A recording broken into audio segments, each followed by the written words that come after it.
Hello, welcome to Western Montana Views. I'm Ryan. Hi, I'm Lee. Today, we're going to talk about solar. All right. What you got? Well, I just want to show you something kind of cool, something kind of new.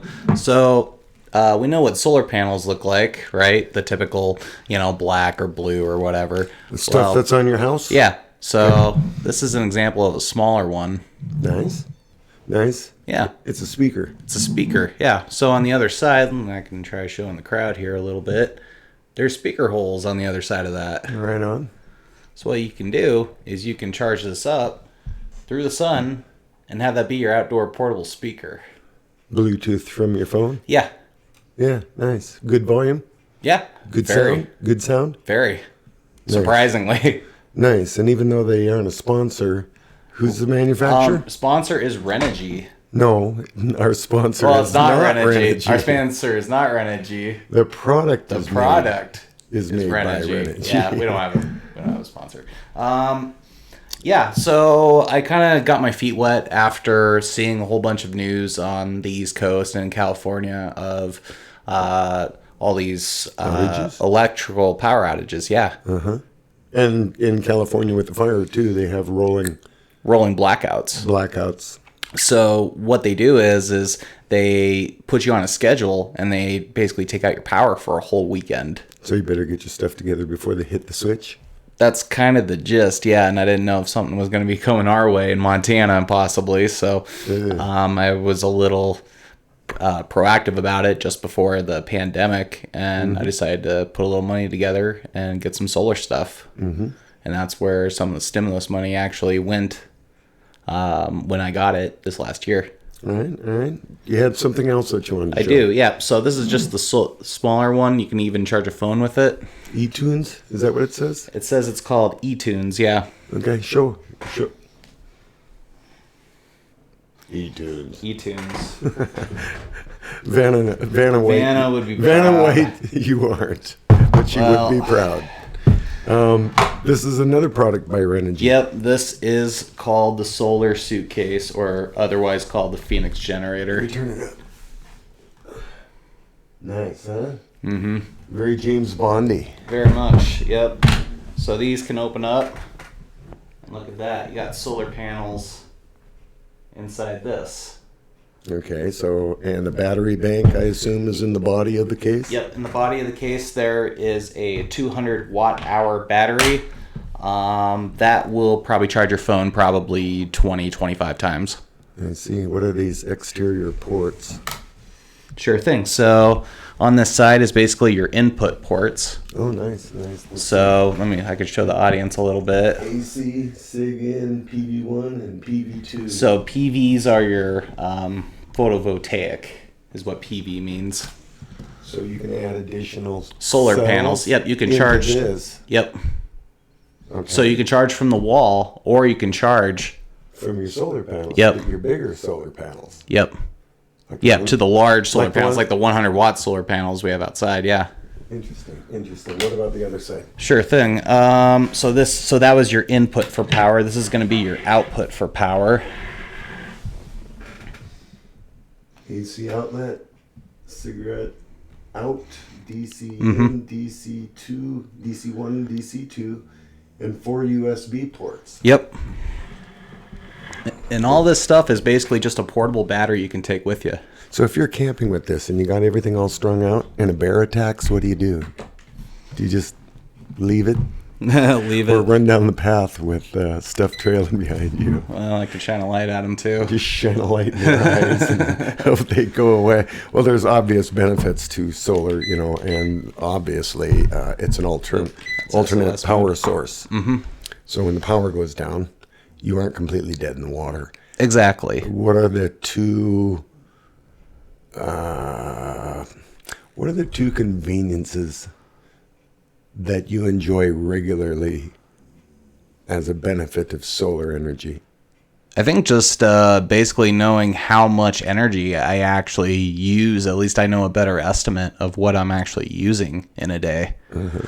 And therefore I can start moving things over to different items so that they use less power. So if you're able to do everything instead of on a desktop, which I'm using right now, if I'm instead using a laptop, or if instead I'm using a phone, or instead if I'm using a smaller, device, essentially you're cutting down that wattage use down to the point where you could charge all those devices using something as small as this. Well, now you have a bigger system. It's out in the garage. Yeah. And that one's powering a 3,000 watt inverter. Mm-hmm. And that could basically power nearly anything from a fridge to a freezer to anything you basically need. I assume that that's a Renogy product. Yes, those are Renogy batteries, and those are Renogy. You are nothing if not lower. Well, the thing is I looked them up first. They had great deals. You deal with them in California. Yes, some of their products do come from China, but the thing is you're dealing with people in the United States. Mm-hmm. It's hard to come by in the current solar market. Mm-hmm. So the good news is we have good solar cells. We have good batteries. We can replace the batteries that we have with even domestic ones if for some reason those batteries don't seem to work out. Mm-hmm. Mm-hmm. So everything's replaceable. Nice. Everything is modular. Everything's replaceable on this device. I see. Everything's plug and play. Yeah, pretty much. Nice. Yeah, I wish it was a little easier than just plug and play, but a lot of it you can, just as long as you can follow diagrams. A lot of it. Well, for an old guy like me, it's plug and play. Sure, yeah, but for the average, not that I would be maybe millennial or something, it might be a little more than just tapping away on an iPad. No, like I said the other day, I'm an analog man in a digital world. Right. Anyway, so I'm just learning useful things with solar, and if all this stuff is small scale, all this stuff is basically if we had a power outage, I can at least power a coffee maker. I can at least power battery powered packs from a Makita power drill. Oh, you can build a barn with a Makita, and if you can charge a Makita with solar, you can still build a barn. I can even make ice. Yes, you can. Yeah, you've seen me do it. Yeah. So for food preservation, in case they shut the power off, you don't have to worry about everything in your freezer. Yeah, we're in winter now, so we don't have to worry about it so much. But let's say it's summer and it's warm outside. Yeah, food preservation. If you had good sun, you would definitely be good for that. Plus, it's also a good, it's a good feel aspect to harvest the sun. Yeah. It's like I feel very earthy without planting a tree. And Right. Right. Well, it's maybe even signaling out there to the universe like we're cool. Right. We're safe. Right. Exactly. There are pros and cons, to solar. The smaller, if it's small like this, it's portable. Sure. If it's big, on top of your house, it's not. That's just common sense. Usually you're paying the price for portable, so this thing itself would cost more than two of those big batteries that I got, two of those AGM batteries. So it's just something to keep in mind. Right. Is that some of the stuff does cost some money. Sure. And that's a con. It is a con. Of solar, but but who isn't paying gas? Who isn't buying electricity? Who isn't? I mean, who isn't? Exactly. The cost is relative to the system and the install. If you put solar panels up on your roof, it's going to cost you way more than putting out 2 foot by 4 foot solar panels. And I'll still use a gas generator if I need to. Oh, we're not agnostic when it comes to our power. No.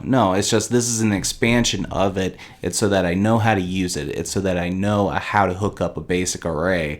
So if things were to go down or some reason, I would know how to set up the solar. Yeah, you're not dead in the water. No. Right. Well, it's a hobby. The misconceptions, we just said it, we're saying that it's free power. Well, after your initial investment, depending on your expectations, it becomes free power over time, or in your mind. That it should more be told like you get unlimited power for the conditions given is more how you should understand it. Right. But you have to pay that cost to get that benefit. Right. Like an Amazon Prime subscription or something, you have to pay for that. Right. And, that misconception is that you'll make tons of money off solar. By selling it back to the power company. No, and in fact, I did this in a way because I knew I wasn't going to make money back. I just wanted a backup source of power. Yeah, right. Well, directly, no, you're not going to make you're not going to make money off your solar, not directly. Indirectly, over time, like if you did a home install on your roof and stuff, there are probably tax incentives. There's probably a way to make that investment back over a long period of time. But there is no denying the feel-good aspect of getting involved at the ground level in solar energy. I mean, that sun is out there just about every day.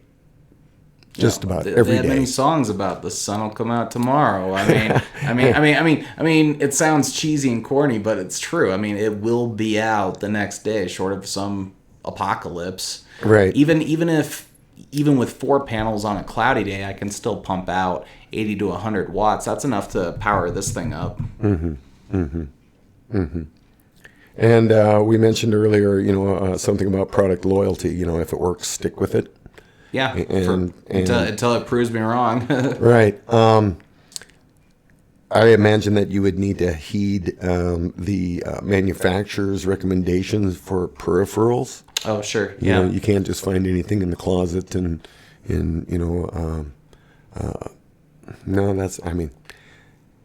bad train of thought there.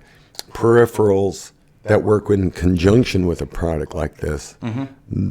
Wouldn't the manufacturer of this unit and stuff say, don't use this with this, don't use Yeah, this? there's usually warnings inside. There's usually warnings about you not using specific devices. So, like, for example, don't plug in a hairdryer into this thing. Don't try to wire your refrigerator to this model. No. So there are some items. That's kind of what the truck batteries are kind of for, is for that high industrial, high power use.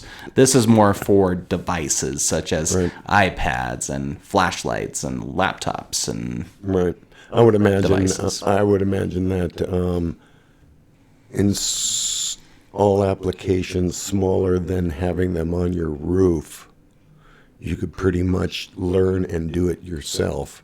But when it comes to anything industrial, like on your house, you're going to need a certified electrician to make sure that you aren't burning the place down. Yes.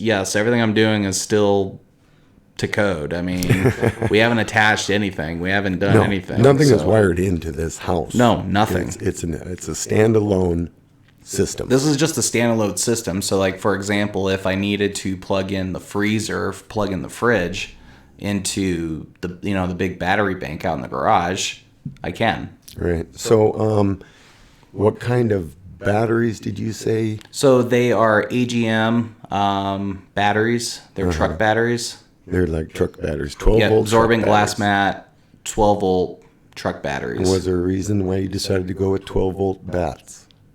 Mostly, yes, because they are way easier to find than 24 volt or even 48 volt batteries, or even banks. Now that goes to you preppers. Think about it.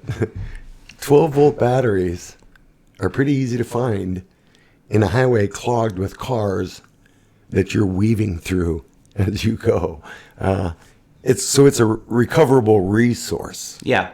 12 volt. Yeah, 12 volt you can pull out of any abandoned car on the highway, basically, in an apocalypse. Absolutely. Yeah, there you go. That's the idea. I'm going to have my tunes. I'm going to have my coffee in the apocalypse. I'm always going to. Right. Until I'm dead.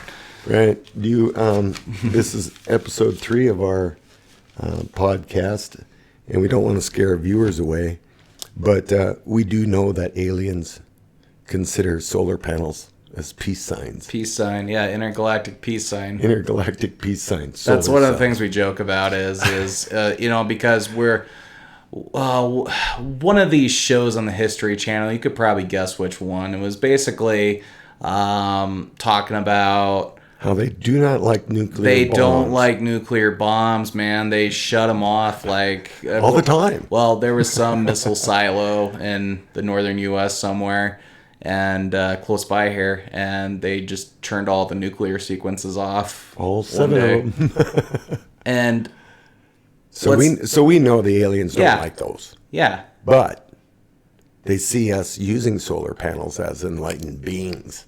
That's the hope. Like what we learned, what we're learning from the other star people that have been in the space, in the stars. We're learning off of them. Yeah, we love the History Channel. I mean, Well, they aren't threatened by us that are enlightened. It's amazing how much they are talking about aliens on the History Channel now. It's like you almost wonder, a little bit, like, is it programming? Is it really history? Is it, I don't know. Well, should we completely freak out our viewers? Now Sure. That we've talked about aliens a little bit. Should we talk about the download? Yeah, so we have a new segment. It's called The Download. Basically, it's everything that we know to be true, but we don't know it for sure. The Download. It's not the same as a conspiracy theory. No. Not at all. No. We just have unverified knowledge. The download, what is it? How do you get it? How do you know if you have it? Are you a chosen one? Are you a chosen one? Well, you could say, they're talking about premonition. Okay. Maybe. But a premonition could be like, a sense of foreboding. All of our downloads are not necessarily good news. A lot of the downloads we get, or we feel that we get, have a twist of hope to them and stuff. Dreams are plausible ideas. From dreams, you get plausible ideas, and they could be downloads.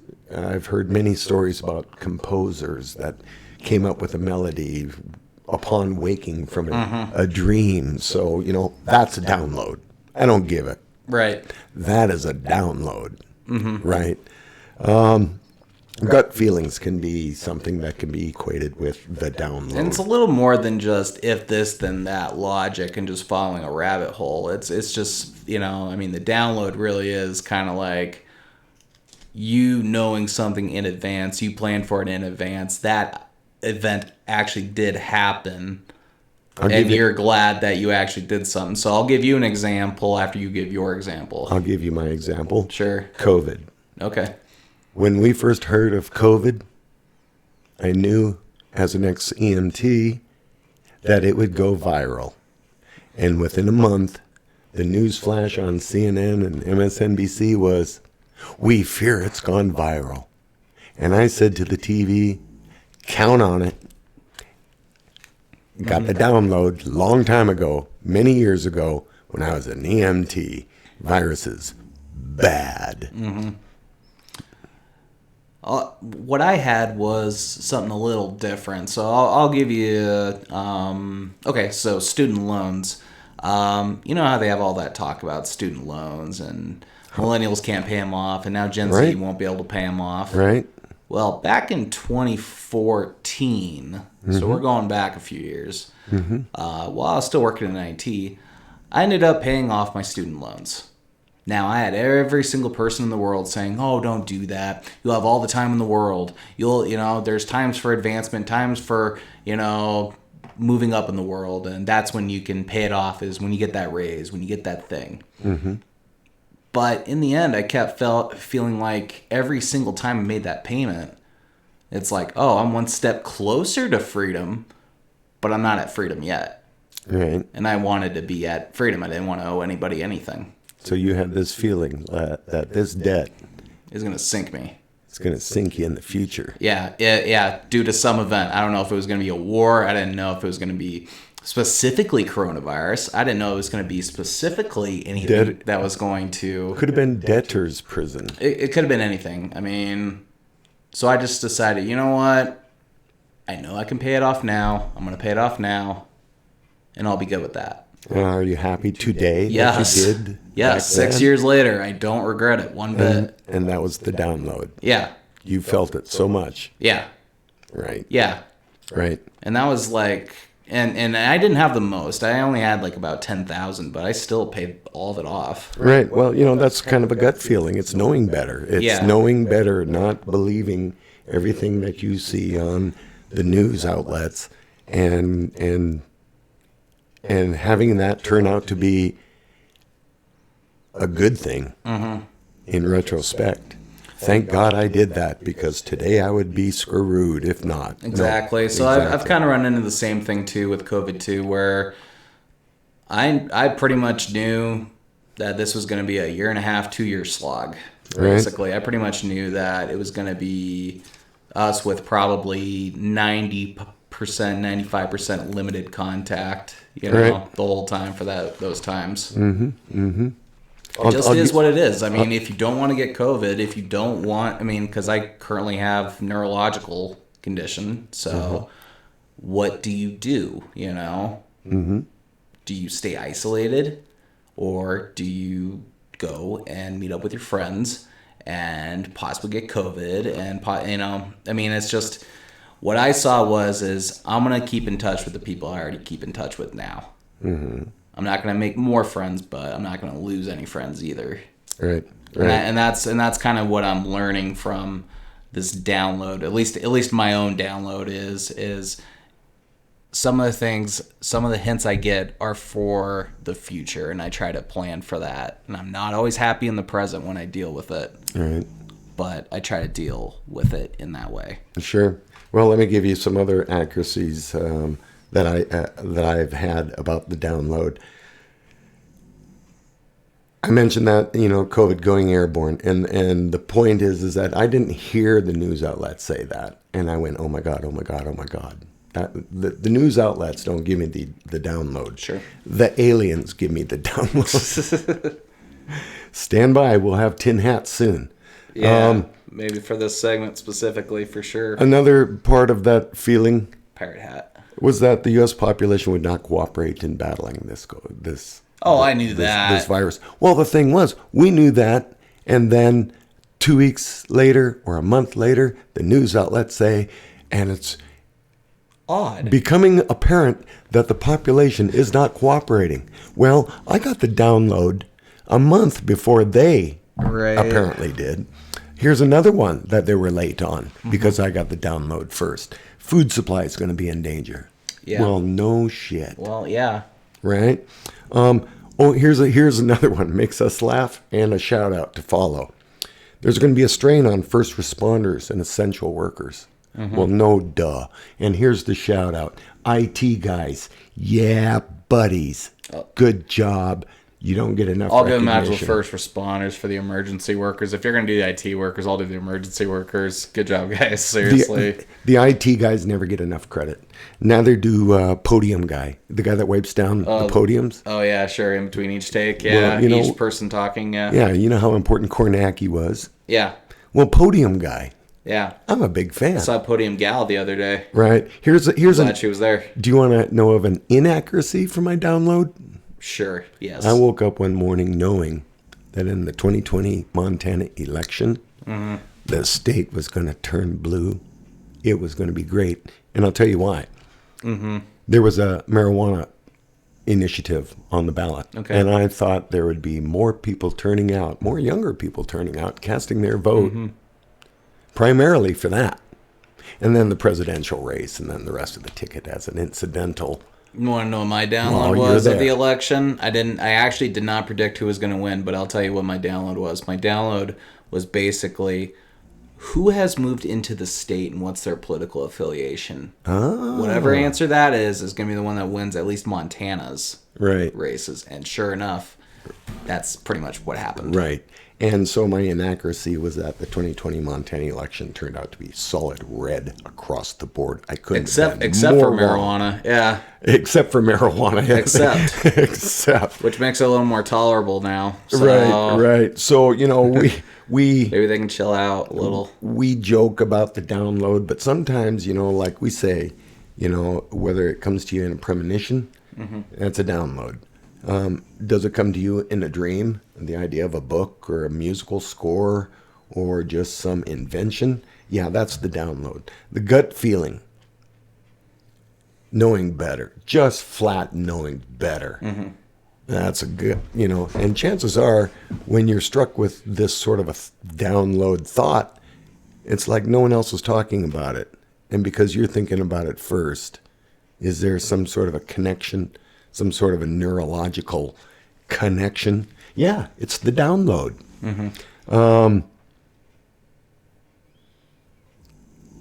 Is confirmation of the download merely coincidental or proof of insight courtesy of the download? That's the question. It's kind of a chicken and the egg question, isn't it? Right. Well, you know, it just kind of depends. I don't know. I don't know how to answer that question. No, it's rhetorical. Rather esoteric, rhetorical. It's what rhetorical. Is it called? Yeah. Maybe in the future we'll have the answer to that profound question, which was a download of itself. We mentioned this download segment because we commonly, in our day-to-day speech communication with each other, we always mention the download. We always talk as if we're so confident we know what's going on, but... Well, the aliens live in the mountains. Okay. They see our solar panels, and they say... They beam us the info. They beam us the info, and they say disseminate this information to the masses. Yeah. And you and I know that the masses just won't listen to us. Right. Again, the download. Mm-hmm. Anyway, that's all we got for that. Mm-hmm. Thanks for watching Western Montana Views. Yeah, everybody, thanks for watching. It's been fun. We are going to be putting out episodes probably twice a week, and look forward to seeing you here. Yeah, look forward to seeing you here. Maybe Kyle will show you his garage setup. Maybe I will. Yeah, Renogy. Good stuff, good stuff. All right, thanks, everybody. Goodbye. Goodbye.